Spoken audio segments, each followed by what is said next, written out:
You ever get that feeling? That quiet little voice inside that just whispers, you're not quite enough? Or you're kind of falling behind? Oh, yeah, that constant scoreboard in your head. Exactly. You're scrolling, you see someone else's highlight reel, and suddenly your own life feels a bit, well, messy. It feels universal, doesn't it? It really does. But this habit, this is comparing our actual lives to these curated snapshots, it's maybe not so harmless. So for today's deep dive, we're asking, why does comparison so often just kill our growth and maybe sabotage our happiness too? That's the million-dollar question, isn't it? And it's right at the heart of what we're digging into today. We've looked at quite a range of material articles about breaking free, reflections on finding your own path, research on social media's impact, locus of control, all that good stuff. Okay. Our goal isn't just to say comparison is bad. We kind of know that. It's to really understand how it hurts us and, crucially, find some real practical ways to get back in the driver's seat of our own lives and, actually flourish. Right. So let's get into it. The first thing that really struck me from the research is how sneaky comparison is. It feels like this universal trap. Yeah, totally universal. Like everyone falls into it sometimes. It's not some weird character flaw. It's just human. But even though it's common, the hit to our self-esteem, our happiness, it's pretty significant. Why is it so damaging, though? What did the research say? Well, what's interesting is how consistent the message is, whether you're looking at psychology or personal growth stuff. Maybe comparison helped us back in the caveman days, figuring out our place in the tribe. Just survival, maybe. Yeah, exactly. But now, in this world where we see everything online, it doesn't work anymore. It's maladaptive. Brene Brown puts it so well. She says, stay in your own lane. Comparison kills creativity and joy. Kills creativity and joy. That's powerful. It is. And Robin Sharma says something similar, like comparison is the root of all feelings of inferiority. The second you start comparing, you basically forget how great you are. It actively drains your potential. And it does that because, well, the sources pointed out how comparison makes other people look so complete, right? So polished. Yeah, the illusion of completeness. And that just makes us hyper aware of our own perceived gaps. We see the perfect job, the amazing holidays, their happy family photos, and think, wow, they've got it all sorted. Nailed it. But the reality check from the research is just how misleading those external appearances can be. Oh, absolutely. That person who looks like they're crushing it, they might be seriously struggling behind the scenes. Maybe the career's great, but the family life is a mess. Or their health is suffering. Exactly. Or they're battling anxiety nobody sees. We rarely, if ever, get the full picture. That's why comparison is such a waste of time and energy. We're pitting our whole messy work-in-progress life against someone else's highlight reel. It's fundamentally unfair. You can't win that game. And just when we thought comparison was bad enough, along came social media. Right. The great amplifier. It's like the ultimate comparison engine, isn't it? Because the whole system runs on this curated reality. Yeah. People posting the edited best foot forward version of their lives. It's like watching everyone else's movie trailer while you're stuck with the raw footage of your own life. That's a good way to put it. Yeah. You scroll through and it looks like everyone's living their best life, hitting milestones, just pure joy 24/7. And that constant exposure, it sets these totally unrealistic standards. It feeds this cycle of feeling discontent and that classic FOMO, the fear of missing out. Our sources really hit on that feeling. You see what others are supposedly doing, and suddenly your own perfectly good life feels less exciting, less successful, just less than.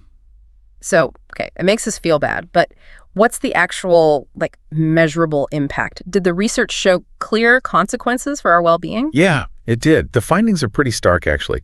There's a really clear link. The more time people spend on social media, the more they engage in social comparison. That part's maybe not surprising. But the critical bit is that this increased comparison, fueled by social media, is directly tied to a drop in subjective well-being.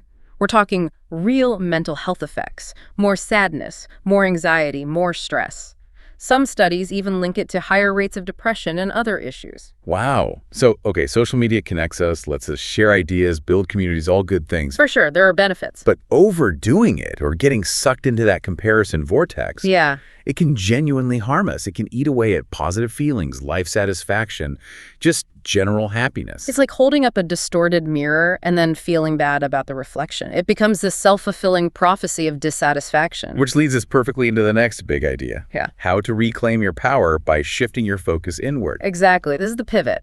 Our sources really emphasize that your life journey is unique, totally yours, shaped by your specific experiences, challenges, your own pace of growth. There's no master schedule for happiness or success. Yeah, that's freeing, isn't it? It really is. Life unfolds differently for everyone. And sometimes those detours, the things that feel like setbacks, they can actually hold unexpected joy or learning if we let them. And part of that internal journey, which I found really interesting, is allowing yourself to actually grieve unmet expectations. Oh, that's huge. Yes. We all have ideas about how life should go, right? The dream job by 30, the perfect partner, the house. But when reality doesn't match the blueprint, and let's be honest, it often doesn't. Almost never perfectly. It's okay, actually necessary, to mourn that gap, to feel the disappointment, the sadness, maybe anger, without judging yourself for feeling it. We try to skip that part, but you have to go through it. And that connects so well to this really powerful Stoic idea, the dichotomy of control. The Stoics, always useful. Aren't they? They basically say, look, you can't control external stuff. You can't control what other people do or choose. Fretting about that, pointless and painful. Wasted energy. Totally. Instead, focus only on what you can control. Your thoughts, your attitude, your actions. That distinction, that's the foundation of resilience. Exactly. It's recognizing that life ultimately is kind of a single-player game. The only person you're truly in charge of changing is yourself. And when you embrace that self-sufficiency, focusing just on what you can do, it builds serious flexibility and strength. Right. You own your well-being. It's not dependent on what Joe down the street is doing. It's incredibly empowering. And that brings us to the idea of an internal locus of control, building that belief. Okay, define that for us. Internal locus of control. Simply put, it's the belief that your efforts matter, that you can actually influence what happens in your life. It's not just a nice idea. Research links it strongly to better physical health, more happiness, stronger relationships, even more success in work and studies. And the sources gave such a compelling example of this. Sonia Carson, Ben Carson's mother. Oh, what a story. Just incredible. A perfect illustration. Right. Here's someone who grew up poor in inner-city Detroit, only had a third-grade education, raising 2 boys alone after her husband left. And Ben, he was really struggling. Failing school, kids calling him dummy, serious anger issues. He apparently almost stabbed a friend once. Yeah. By any external measure, the situation looked hopeless, dire. Absolutely. But Sonia Carson, her determination, her internal focus, it was just unwavering. She refused to let their circumstances dictate their future. She focused purely on what she could control. And what did she do? She observed the wealthy families she cleaned houses for, noticed their kids read books, didn't just watch TV all day. So even though she could barely read herself, she made a rule. Her boys had to read 2 library books every week and write reports on them. And she'd pretend to check them, marking them up just to make sure they did it seriously. That's amazing. Just the commitment. Right. She pushed them, believed in them, instilled discipline, all focus on their effort, their potential. And despite facing immense hardship, losing a baby daughter, dealing with racism, that internal drive created this unbelievable outcome. Ben goes from the bottom of the class to the top, excels at Yale, then medical school. Becomes chief of pediatric neurosurgery at Johns Hopkins at just 33, a pioneer, later secretary of HUD. It's just such powerful proof. Focusing on what you can control, not dwelling on what you can't, it genuinely empowers you. It opens doors you wouldn't even think were there. It really hammers a point home. So, okay, how do we actually do this? How do we build that internal locus, regain that power? Practical steps. Let's hear them. Okay, first, the sources say you've got to honestly look at your sabotaging thoughts. That feeling sorry for yourself, blaming others, blaming yourself even, or that classic "I can't because" excuse. That little voice again. Yeah, those thoughts keep you stuck. Step 1 is just noticing them, becoming aware. Okay, notice the thoughts. Then what? Second, get really clear on what you can control versus what you can't. This isn't about pretending challenges don't exist. Right, it's not toxic positivity. No, not at all. It's about smart energy management. Successful people are just better at figuring out, okay, that's outside my influence, and then consciously putting their energy where it can make a difference. Like you can't control a difficult diagnosis. But you can control researching treatments, changing your lifestyle, managing your mindset. Exactly, redirecting your focus. Got it. Notice the thoughts. Clarify control. What's third? Get curious about solutions. Instead of feeling stuck like this is just how I am or this problem is impossible, explore skills you might be missing. Ah, okay. So it's not necessarily a fixed flaw. Right. Maybe your relationships keep failing. It's not that you're inherently bad at relationships. Maybe you just haven't learned effective communication or conflict resolution skills yet. Or panic attacks. There are tons of coping mechanisms. Breathing techniques, cognitive therapy, things you can learn. Struggling with math. Maybe a different kind of tutor, someone who uses visual aids or real-world examples, could unlock it for you. It's often about a missing skill, not a fundamental inability. That shifts the perspective entirely. It makes problems feel more solvable. It does, which leads to the ultimate goal. Cultivating your unique path means consciously moving beyond comparison altogether. Leaving it behind. Yeah, and that requires redefining success and happiness on your terms. Not society's terms, not your neighbor's terms, yours. Because honestly, no achievement, no milestone guarantees happiness. Life is uncertain. That's the only constant. So happiness has to be an inside job. Built from within. And a huge part of that, the sources emphasize, is self-kindness. Oh, massively important. Be kind to yourself. Everyone messes up. Everyone fails sometimes. It's just part of being human. Chasing perfection. It's exhausting and pointless. It's okay to not be perfect, to be figuring things out as you go.